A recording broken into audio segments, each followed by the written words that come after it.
तारीफ करना सीखिए।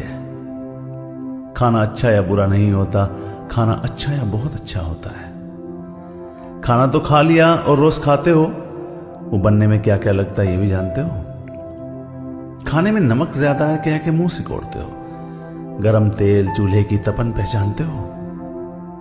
थाली रोज सजती है, नियमित समय पर रोज थाली सजती है।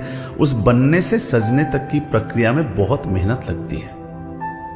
कमर की अकड़, सब्जी वाले को पकड़, उस आंच की तपन, वो कारीगर सी लगन, वो स्वाद लाने के हजारों जतन, बस खाके आपका खिल उठे मन, इस इच्छा से रोज थाली सजती है।